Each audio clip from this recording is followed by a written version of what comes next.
Good afternoon, President Hughes and Metro Councilors. Today, I am dedicating my testimony in the memory of Watoto, the elephant matriarch who was euthanized recently at the Woodland Park Zoo in Seattle. Watoto, like most zoo elephants, died before her time, suffering from a host of zoo-related illnesses. Finally, unable to get up, she was put down. Her sad life now at an end. Friends of Woodland Park Zoo elephants is urging the Seattle City Council to retire their last two remaining elephants to sanctuary. In a recent Seattle Times poll, that idea is supported by 84% of the public. In Watoto's honor, I once again urge you to retire our patriarch, Packy, to sanctuary before he too dies, never having had a chance to walk on grass or experience his life as a real elephant and not just an exhibit for profit. Oregon just passed a new law giving animals equal status with all victims of cruelty. Metro can take advantage of this by including the zoo's 8 long-suffering elephants as beneficiaries of this law. The elephants are victims of an antiquated idea that mammoth animals who require miles to roam, trees to forage on, and freedom to associate with family and friends of their choosing should be kept in captivity for their entire lives. Packy, like Watoto, is forced into a life of isolation. He has foot disease, TB, abscesses, has become emaciated several times, bangs his head and feet on the door, has suffered from ankle wounds, and exhibits profound and prolonged stereotypical behavior. These conditions are all due to captivity. None of them would suffer these kinds of medical and psychological issues in the wild. So keeping them captive year after year, knowing they will continue to suffer, is tantamount to cruelty. Sand, even deep sand, by a zoo staff's person's own admission, is not a good substrate for elephants. The new elephant lands will also be subdivided into 1 and 2 acre lots, not so different from what the elephants have now. In Watoto's memory, and because it is now the law, I urge you to take action to right this wrong. Free Packy now, and then send Rama and Tusco to sanctuary as soon as possible, as they are in desperate need of rescue as well. And then start the process to repurpose elephant lands and retire all the elephants to sanctuary. It is never too late to replace cruelty with compassion. Thank you. Thank you. Nancy?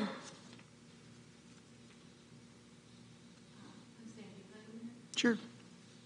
Good afternoon. I'm here on behalf of the Oregon Zoo elephants and would like to share some recent scientific findings with you.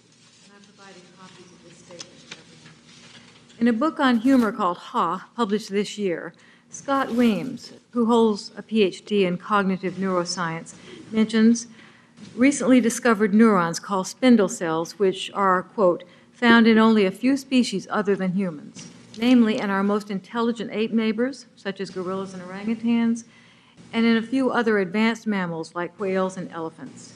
Spindle cells, he states, are observed only in animals with brains possessing a balance of cognitive and emotional thinking. Elephants are so much like us. Next, in September of 2011, National Geographic published an article about an elephant orphanage in Kenya, where baby elephants are cared for after their mothers have been killed.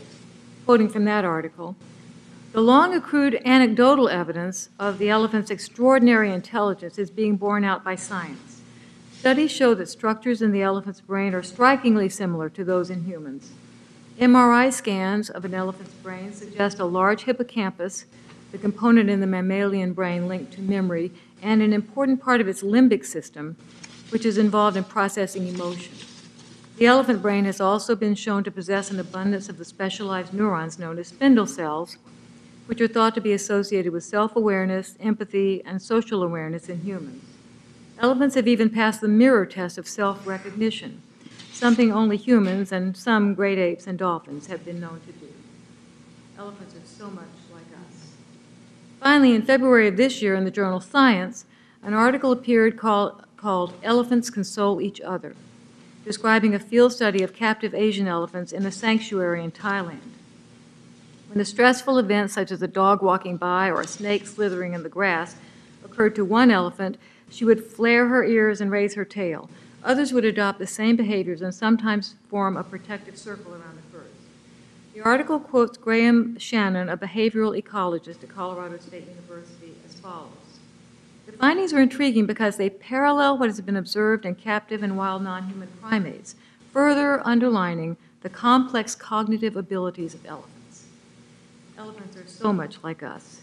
As an aside, I have to wonder what the constant stress of being confined to close quarters, observed by strangers, and subjected to loud noises for hours on end at zoo concerts is doing to the 8 elephants at our zoo. In conclusion, a scientific consensus is building to support the view that elephants are not only highly intelligent, but complex and deeply emotional creatures. They are so much like us. And I firmly believe that these magnificent animals don't belong in zoos any more than we humans do. Thank you. Ann?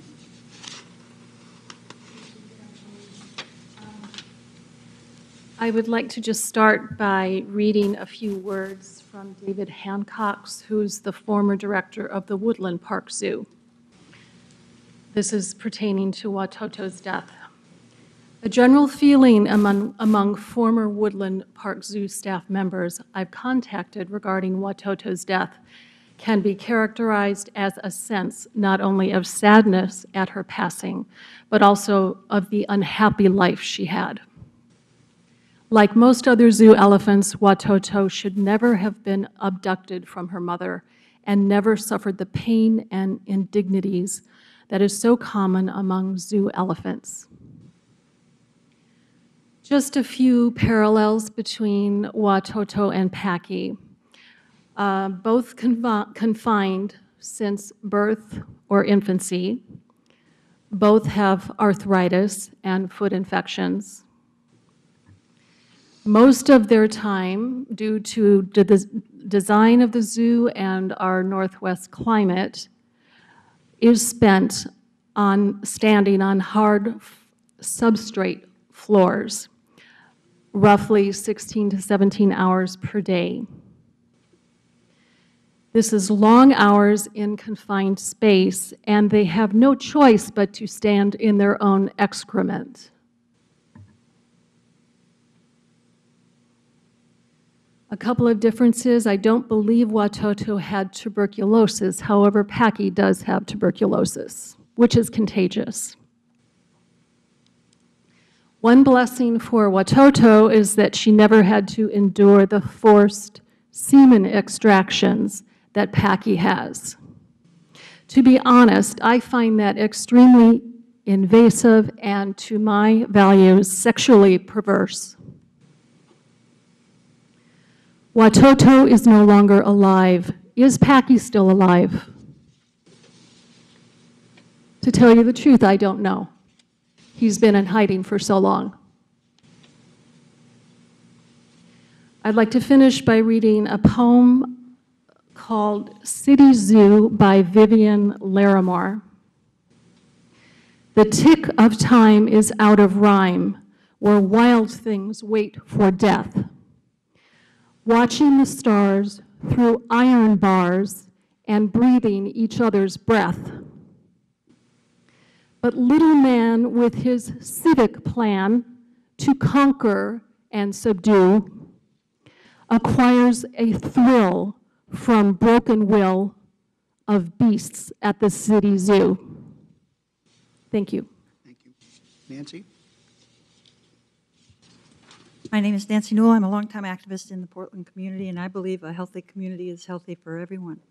If there's been a law passed, which there has in Oregon, that cruelty to animals applies to elephants, I think that every member of this board should resign, because it has been years of cruelty to these animals. And not only are there cruelty to the animals, but you increase the program by breeding elephants.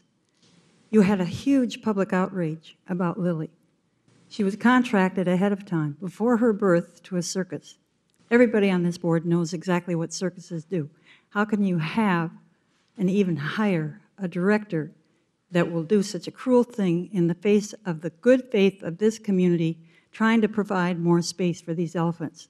Instead, what you've done, the expansion you've done is never sufficient for the 19 elephants you plan to have there. The constant impregnation of the females. How would you like that to happen to you, the women members of that board? How would you feel about that? That kind of activity, that kind of complete lack of understanding of the soul of this elephant. It's been fully documented.